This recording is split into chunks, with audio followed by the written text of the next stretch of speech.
Great, all right. Shalom Aleichem, Rabotai. Welcome to our Wednesday class on Yalkut Yosef.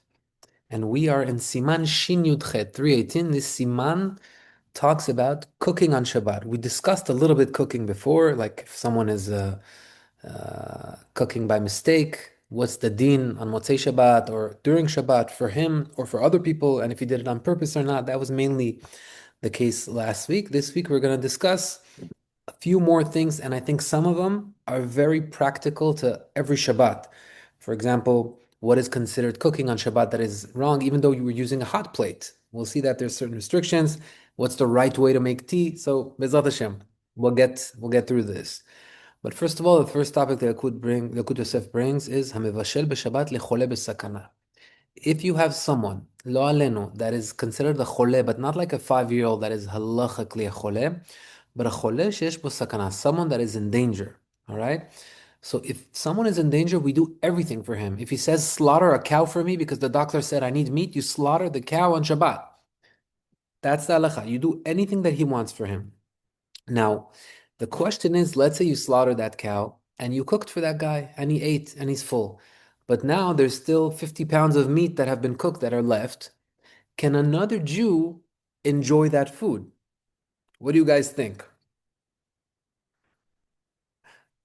It's gonna be, I'll say yes. you would say Yes. yes. Anyway, Yigal is agreeing. What am I hearing here? I say yes. You say yes. All right. Wow, I'm in good company. Okay, you're in good company, but the answer is wrong. No, okay. So let's dive into it. So the opinion explains like this, that once there was a change made in the food, even though it was done beheter, you're not allowed to enjoy that food. That's what Yalkut Yosef says. Asur le'enot ki na'asa bo shinui. Let me give you an example of when you transgress Shabbat, and you are allowed because a change wasn't made. If someone is driving to shul a tray of chocolates or candies that are kosher, now, how can I use it? He drove on Shabbat to bring me these cakes. But the answer is that there are leniencies because a change was not made in the food itself. But halakha is that once a change was made, it was a live cow, now it's been cooked, the meat is not the same anymore, then I cannot enjoy it. But when will you be allowed to enjoy it, even though you cooked something that is wrong? We know that halakha lemaseh, we hold that liquids cannot be cooked on Shabbat, even if they were already cooked, which means I cooked the soup before Shabbat, fully liquid, and now when Shabbat already entered, I'm not allowed to take that soup and put it on a plata. The way the halacha recommends to do it is if you have a Shabbat clock, you put the soup on the plata before the plata turns on, and that would be okay. But what's interesting is here is that when I have a piece of meat, a schnitzel, that cooked and now cooled off, can I put it on the plata on Shabbat, on the hot plate? Of course I can. That's how we heat up the food. Why, when it comes to liquids, there's a restriction? It's a big machloket, but halacha lema'aseh, we follow the strict opinion that yesh bishul achar bishul belach, which means that even though you have already cooked, when it's liquid, once it becomes cold, it's considered like it was never cooked. And now that you're cooking it again, it's as if you never cooked it before and you are cooking on Shabbat. It's like taking raw meat and putting on the hot plate, on the plata on Shabbat. That no one will allow you to do, right? So the opinions that hold that cooking liquid after it's been cooked and is forbidden, they hold that it's like putting raw meat.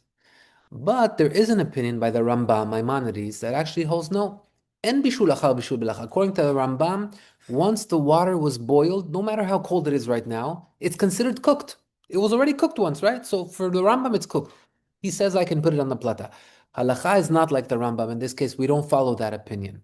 So if we don't follow that opinion, why am I telling you this opinion? So we're going to learn a very important halacha today, that when you have machloket ben poskim, when you have a controversy regarding certain halacha, like we have regarding reheating soup, then even though likatchila you shouldn't reheat it, but if you already did it, even those that restrict it, they're going to say if it's already been done, we will allow you to enjoy it. So if someone by mistake, you went to someone's house and he put soup on Shabbat on the plata and say, oh, it's asur, oh, I already did it. Okay, you can eat. Why? Because b'diavad, once it's already been done, we do rely on the Rambam's opinion. All right? Does it matter if it was done b'shogeg or b'mezid? No, even if it was done b'mezid, it's okay because the guy, oh, you're saying, is it considered cooking? I get your question. Wow, Can you you didn't get into can you that. explain Bishogeg and I'm not Shogeg sure. is by mistake. I guess he Oh, didn't okay. know that it's forbidden. And Bemazid is no, he knew it's forbidden, but he still went and did it. I would say that still, it seems like there's no chiluk here. B'diavad, since there is an opinion that holds like this, there's a Rambam. So even if he did it on purpose, he put the soup. If he was going to do it on purpose and think that he's mechalel Shabbat, like for example, turned on a fire on Shabbat to heat the soup, then we would say no, no, no, no, no. But when you say he did it on purpose, what does it mean he did it on purpose? He put it on the hot plate. Intention wasn't to cook on Shabbat. He did it on purpose. Let's say he relied on the Rambam. He said, no, I think the halacha is like the Rambam. We don't hold like the halacha is like a Rambam, but if he already went and did it, it's okay. B'di'avad, we are allowed to use that opinion. So it seems like there's no chiluk ben shogeg lemezid, on purpose or not on purpose, because it doesn't seem like the person that is heating it right now is trying to transgress Shabbat. If he wanted to do something bad, he would have turned on the fire. He just thinks that the opinion is like the Rambam. All right? So in case the food was heated for this guy, let's say a soup that was reheated for that Jew on Shabbat because he was sick, then in that case, the other Jews will be allowed to enjoy it. Why? Because there's a machloket. Some hold that actually it's not even a problem to reheat the soup and that would be allowed. All right. Now we should know that the issue of cooking on Shabbat is not just food. The Rambam brings down that even boiling metal into liquid, take a piece of iron, you put it under the fire, now it turns into liquid, you were doing bishul b'Shabbat. It's a toleda. It's not the original way of cooking, but it's in Hebrew we call it toleda, which means like the baby of it, the son of it. It's in the family. You melted something, melting a solid item, you would be over on the issue of bishul as well. All right. What about heating up cold water? Okay, so I don't want it to get to a temperature that's going to boil, but the water is very cold. I just want to warm it a little bit. I don't know Fahrenheit so well. I'm going to talk in Celsius. If any of you are a good translator, go ahead. But in Celsius, the halacha is anything above 45 degrees Celsius. Let's do the calculation. That's going to be 90 minus 9, 81 plus 32, 123. 123 Fahrenheit, anything above that is already considered cooking on Shabbat. But if I put something on the plata and it never reached that temperature, it seems like I didn't really cook because there has to be a temperature in where it begins. There's a machloket where it's 45 Celsius or 72 Celsius, and halakha l'maaseh, anything in between is already considered cooking because we don't know which one is right. Anything under 45, by the way, Celsius, which is 123 Fahrenheit, won't be considered cooking, even though you warmed it up. And what's the explanation? It's very interesting because there's an animal, I think it's the goose or the swan, one of these animals, they check the temperature of their intestines as they are alive. And the temperature is around 120 Fahrenheit, something like that. So they said, since there's an animal that their natural temperature is that high as up to 120 Fahrenheit, we can never say that it's cooking up to that because you're cooking, the animal lives like this. It's not considered cooking. It has to be higher than any other animal's intestines in order for it to be considered cooking. So the minimum is 45 Celsius, which is about 123 Fahrenheit.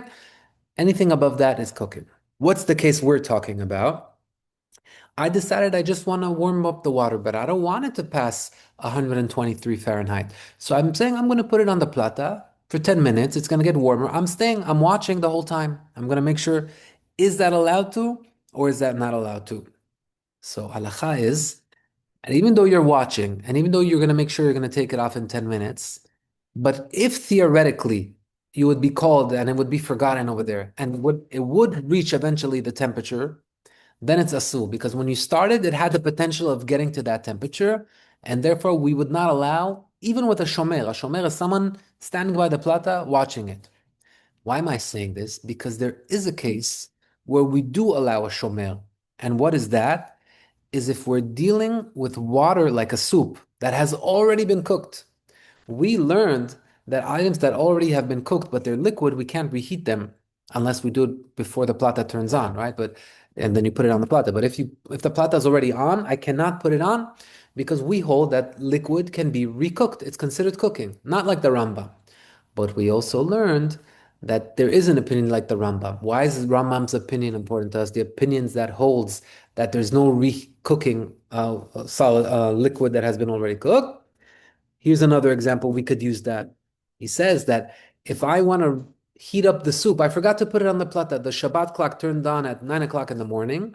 I was supposed to be there at 8:50 to put on the soup, and that way it heats through grama. That would be allowed. No, I didn't do that. It's already 10 o'clock. The hot plate is boiling hot.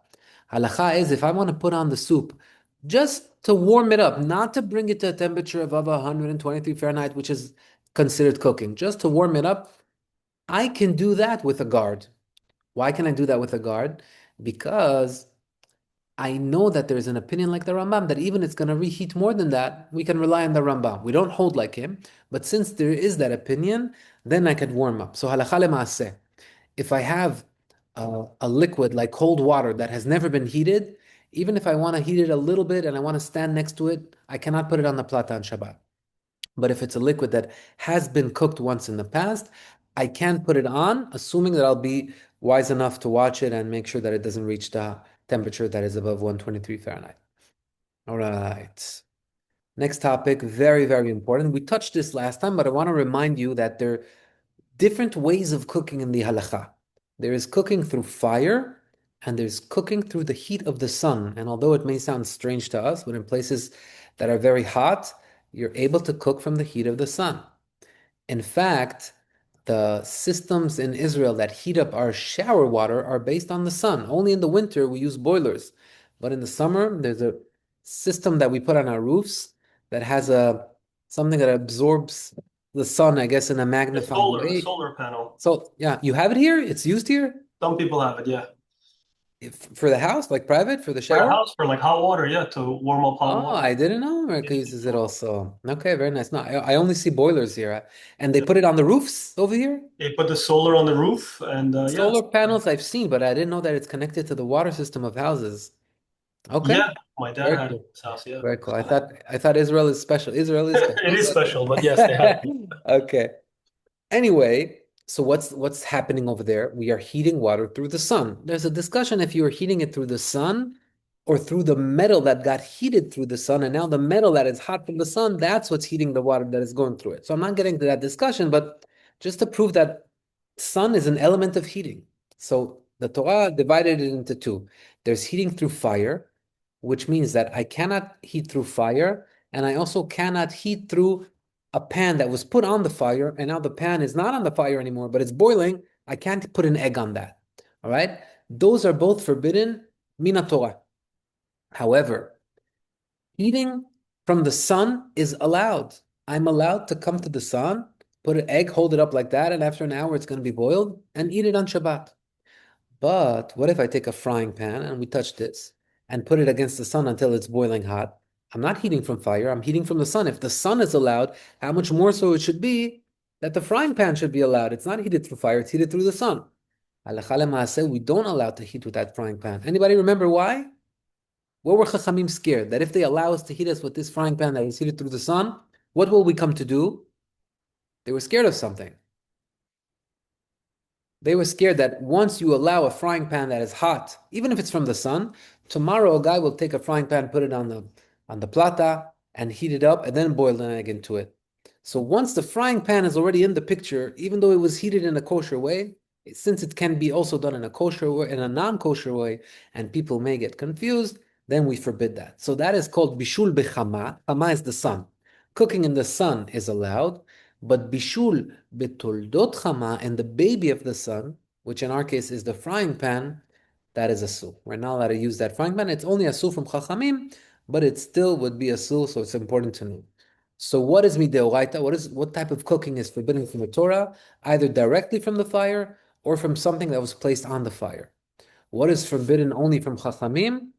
To use an item that was heated from the sun. And what is allowed if it's heated directly from the sun? Okay, we covered all four elements. Now, there's something called kli rishon and kli sheni. So let's explain. This is a very, very important fundamental element when it comes to cooking on Shabbat. Kli rishon means the first vessel. What is it talking about? The pot. If I put the pot on the fire, on the plata, whatever it is, and now it's receiving heat from the fire or from the hot plate. By the way, halachically, a hot plate is fire. Once it has those spirals inside of it that turn red, it's halachically fire. So that's cooking min Torah. It's not even considered electricity. All right? The pot that is put directly on the fire is considered kli rishon. Kli rishon means first, meaning it's getting direct fire.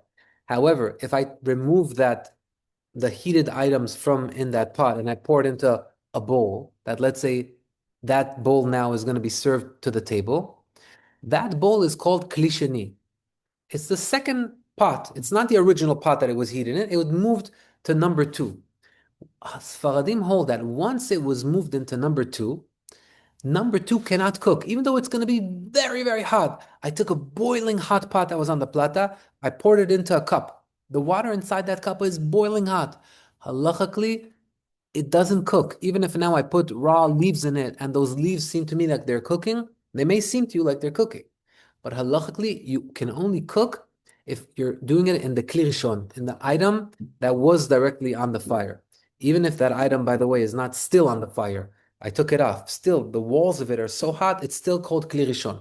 Until it cools off, it's still called kli rishon, first vessel, and that wouldn't be allowed. Ashkenazim are a little bit more strict, but for Sephardim, kli sheni lo mevashel, which means that nothing will cook once I transfer it from the original pot into the other item, except two things that halachically are called kalei bishul. Kalei bishul means they cook very easily. Anybody know what I'm talking about? The minhag is that there are two things that cook very easily. One of them is eggs, and one of them is tea. Tea and eggs, even if you put it in the kli sheni in the second vessel, they could cook. But all the other items that you would want to throw into that, let's say people want to put seasoning in their soup. Now, you're not allowed to take seasoning and pour it into the pot while it's on the plata. But if I take that plata and the pot and I pour it into a bowl, the serving bowl of the table, I will be allowed to pour seasonings in there. But wait, it's so hot, it's going to cook this pepper or whatever it is in it. No, halacha is only two things can be cooked from the second vessel. One of them is eggs and one of them is tea. Once they asked Rav Ovadia, his son-in-law, Rav Butbol, he said, Rabbi, I don't understand. Mint leaves, if I put them in, they're like tea. What's the difference between a mint leaf and tea? If they both haven't been cooked and now they're going to be put in that bowl, then why is the tea being cooked and the mint leaves not? And the rabbi answered, I hear your question, but that's the tradition that we have. The tradition is tea is considered something that can be cooked and mint leaves no. And therefore only tea and eggs will be cooked in the second vessel. Anything else will not be cooked. But I, until now, spoke about kli rishon, the item that is put on the plata, and kli sheni. When we poured it in from here into here, this is already not on the plata, this is allowed. But there's something in between. There's a stage in between. What's that? It's called irui, pouring, which means I took from this one that is asur, and instead of pouring it into this pot and then putting the seasonings into it, I put food in this pot and I poured from here into here. What is the din? Is it considered like it was in this kli and then it would be asur because this cooks? All right, so if I put vegetables in here, now they've been cooked. Or no, once it's in the second kli, it doesn't cook anymore. So that's called the irui. You get what I'm saying here? It's a middle stage. Halacha lemaseh, the middle stage does cook, but not fully. It's called bishul kedei klipa. It only cooks the exterior layer of the food. That doesn't really matter so much to us. Bottom line, some sort of cooking aspect has been made, and therefore you're not allowed to. So you're asked if I can take raw onions and I want to pour from the pot that was on the plata on top directly to the raw onions, that would be a sul because I'm cooking them. I'm not cooking them fully, but I'm cooking the exterior level. That's called irui. Still, that would be forbidden. The right way to do it would be to pour the soup into another bowl and then put your onions in there. Let's say that's the way you like to eat it. All right? So again, kli rishon, kli sheni, and in between is the irui. Okay. Now we coming to tea. Okay? So first of all, the halacha opens our eyes to notice that when you use a teacup, we already learned that I can't put the tea bag into the cup and then directly pour from the samavam to the tea, even though that cup is already going to be kli sheni, but first of all, that's irui. But even if I don't pour it directly, even if I fill up a cup and then I put my tea bag in there, still because tea is considered something that is cooked easily, kalei bishul, I have to do another stage when it comes to tea, or an egg, but an egg is not so common. What do? Once you poured it into the cup from the samovar, this is klishani. When it comes to tea, it still cooks. Anything else, no, and an egg. I pour this into another cup and then I put the tea bag in there. Or I pour this directly into a tea bag in another cup. Also, some poskim that say that's okay. But this cup, klishani, doesn't cook unless you put a tea bag. So now we know what the right way to do is when you want to make a cup of tea. There's another deen. How are we doing with time? Yeah, we have time, Baruch Hashem. There's another deen of something called megis. Megis means to mix. All right. Now imagine that you have a cholent bowl, a huge cholent bowl, all right, and it's not 100% cooked. Sometimes that happens. Some pieces didn't get fully cooked. Let's say it hasn't been on the flame for so long, all right. But now when I want to serve it, before I want to serve it, I want to mix it because on top I have more liquid, on the bottom I have more solid. I want to do the mix. Now I'm not saying if it's 100% cooked. Once it's 100% cooked, the question that I'm raising right now doesn't exist. But if let's say it didn't have enough time to cook, but you took it off, so I'll serve it like this. It's okay. It's not fully cooked. Still, people will eat it. You cannot mix it while it's still inside the pot, because when you do the action of mixing, the areas that were not fully cooked may become fully cooked by your mixing. And therefore, the recommendation when it's not fully cooked yet, if it's been all night on the plata, of course it's cooked. But I'm saying a case that it's not cooked, don't mix it within the pot, because that would be megis. You could transfer it into another pot. Then once it's in klishani, as we already learned, no matter how much I mix it, it's not going to cook. Even though it may cook, but halachically it's not cooking. Because klishani and mevashel, once it's moved into item number two does not cook. And then over here, mix it up, the liquid with the solid, and serve it. This is a common thing. If you know families that make cholent and the liquids always go on top, they always like to mix it. So just make sure. Usually it's fully cooked because it was laying all night. But let's say some people eat the cholent Friday night and it was only from 5 o'clock in the afternoon over there. Not all of it is 100% cooked. Don't mix within the pot. Wait until you transfer it to another and then mix it over there. All right. So we spoke about the Rambam, so we'll skip it. What is considered liquid and what is considered solid? Before I gave an easy example, I said soup. You want to reheat soup. So everybody agrees that soup is liquid, right? And a schnitzel of meat, everybody agrees that's solid. But there are certain dishes that we have a safek about them. Is it solid or liquid? For example, all of our cholesh, if they're thicker or thinner, what about the cholent? Is it liquid or is it solid? Some may say, what are you talking about? I mean, of course it liquids, it pour, but no, the majority of it is solid. So how do we measure it? And it's important to know the measurement, because if it's solid, then there's no problem to put it on the plata because there's no recooking when it comes to solid. But if it's liquid, like the soup, it is a problem, as we just mentioned, and you can't put it on the plata once it got cold. So now let's try to figure out this idea. Some say that it goes according to majority. If the majority is solid, then the whole pot will be considered solid.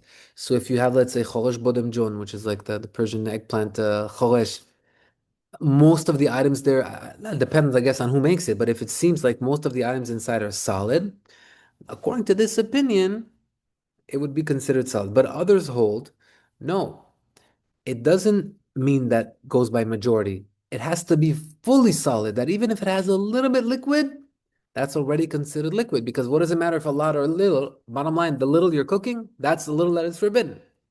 All right? But halacha is not like that. Rabbi Vadia holds, halacha is that we go according to majority.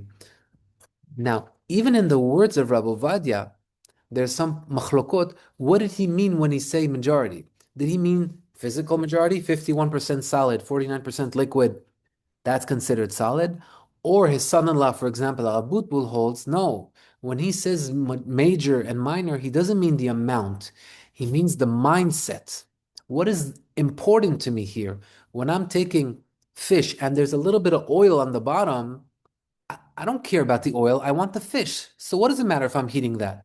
But if, say, I have some sort of soup that has a lot of vegetables, and I'll say, oh, the majority is vegetables, it would be mutar. There are poskim that hold like that. Once it's the majority, it's good. Some are more strict and say no, even though the majority is solid. But I care for the liquid. I want the liquid. The liquid is not just there to not make the food burn like with the bottom layer of oil and fish. Liquid is there because we care for it. Once we care for it, it will be a so. That's the more strict opinion. If you can follow it, good, but you don't have to. You have to rely on that it goes according to majority. And why am I saying this? Because it's common that you're hosted somewhere or someone is cooking their cholesh on Shabbat, and you're worried that maybe it's considered liquid and they cooked it on Shabbat.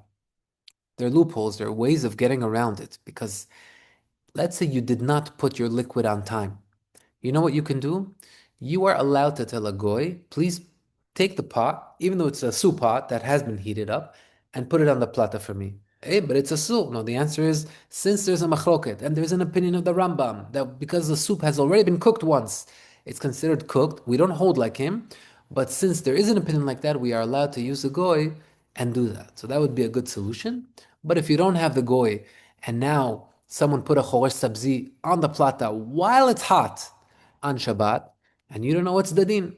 So if you see that for sure, the majority is liquid, then anyway, you're in a problem.